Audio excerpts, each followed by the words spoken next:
अगर और कुछ सुहाई दे रहा है तो अभी प्रेम शब्द मत बोलिए। कहीं त्रिभुवन में रुचि न रह जाए एकमात्र प्रभु में, तो उसे प्रेम कहते हैं। जैसे सूर्य उदय होते कहीं अंधकार नहीं रह जाता, ऐसे ही प्रेम उदय होते ही कहीं मायाकृत आकर्षण नहीं रह जाता। देखो प्रेम का प्रभाव देखो। झूठा प्रेम है यद्यपि, अली भौरा, भौरे का झूठा प्रेम है, कोई सच्चिदानंद प्रेम थोड़ी है। वो कोरे काठ में छेद कर सकता है, पर जब कमल में अत्यधिक पराग से प्रियता रखने वाला भौरा पहुंचता है, वहां सारी चतुराई विस्मृत हो जाती है। और जब कमल कोश बंद होता है, उसी में बंद हो जाता है। कोमल पंखुड़ी नहीं छेदता, भले मृत्यु हो जाए। कोई जीव आवे, जिससे हाथे आया, कमल को उखाड़ के मुख में चबा गया, मर गया, लेकिन वो छेदा नहीं। ऐसा प्रेम। कमल का पराग का आशिक भौरा अपने प्राण त्याग देता है, लेकिन पंखुड़ी नहीं छेदता। पतिंगा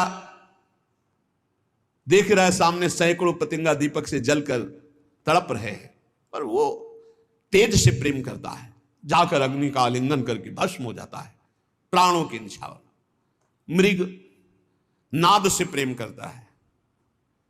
पहले जे भी वीणा का नाद किया, जहां कान में स्वर पड़ा भाग कर आ गया, क्योंकि नाद प्रेमी है। आकर खड़ा हो गया, वीणा रख दी, बाण संधान किया, प्राण ले लिए। नाद प्रेमी मृग अपने प्राण दे देता है। तेज प्रेमी पतंग जल करके अपने प्राण देता है। पराग प्रेमी भ्रमर पराग के लोभ से कमल में बंद होकर अपने प्राण न्यौछावर कर देता है। मीन रस प्रेमी जल अलग कर दो, तड़प तड़प कर प्राण त्याग देगी। ये सब झूठे प्रेम में।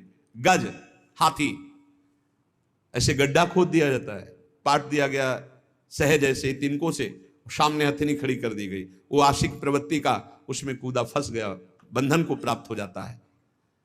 चातक, चाहे जितना कष्ट हो, पीछे सुना है चातक की अनन्य निष्ठा, वो केवल स्वाति बूंद पीने के लिए पी पी पुकारता रहता है, प्राण त्याग देता है, अन्य जल में चोंच नहीं मारता, और चकई चकोर। ये सब झूठे प्रेम में हो। तुम प्रियालाल के प्रेमी हो, सच्चिदानंद के प्रेमी हो, और तुम्हारे अंदर नाना प्रकार की विलासिता है, भोग है।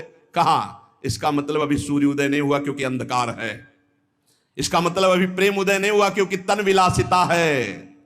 जब लगी द्वय मन बीच कछु, स्वार्थ को हित होई, शुद्ध सुधा कैसे रहे, परे जुता में तोई। जब तक थोड़ा भी स्वार्थ है, तब तक प्रेम नहीं है।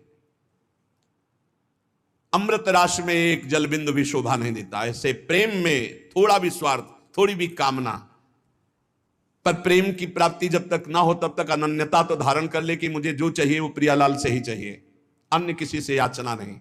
और प्रियालाल दे दे तो जय जय, और ना दे दे तो जय जय। हम मांगे इन्हीं से, हम कहें इन्हीं से। और उत्तम बात तो है, ना मांगे ना कहें, वो सर्वज्ञ हैं, सब जानते हैं। इंतजार करो, सब ठीक हो जाएगा।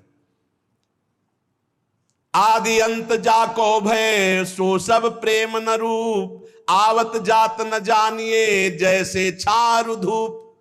बोले बहुत हमारी श्रद्धा थी, भक्ति थी, बड़ा भाव था, बड़ा प्रेम था प्रभु से, पर हमारा अकेला लड़का था, भगवान ने उठा लिया, पूछ लिया, अब हमारी भगवान पर श्रद्धा नहीं। ये प्रेम नहीं है। अब ये भक्ति का भी रंग नहीं है। प्रेम तो बहुत ऊंची बात है, ये सब बातें नहीं।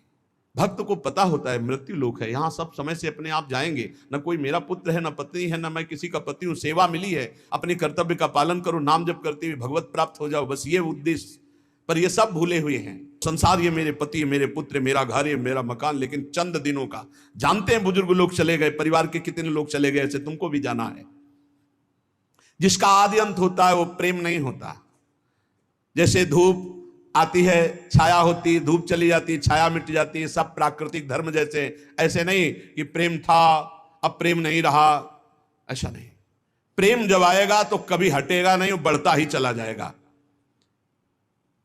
जब बिछुरत तब होए दुख, मिलत ही हो सिराए, याही में रस तोय भय, प्रेम कहो क्यों जाए। प्रेमी में कभी मिलन बिछुड़न वाला चक्कर नहीं होता। वो बिछुड़ने की बात कर रहा है, लेकिन उसके नेत्रों के सामने प्रभु है। वो मिला हुआ, कैसे तुम प्रेम की बात समझोगे? जब प्रियालाल का हृदय से हृदय लगता है तो नेत्र वियोग होते हैं, बड़े वियोगी। और जब नेत्र से रूप पान कर रहे थे तो तन में वियोग होता है। प्रेम को समझने के लिए ये जो दोहा समझ गया, वो समझ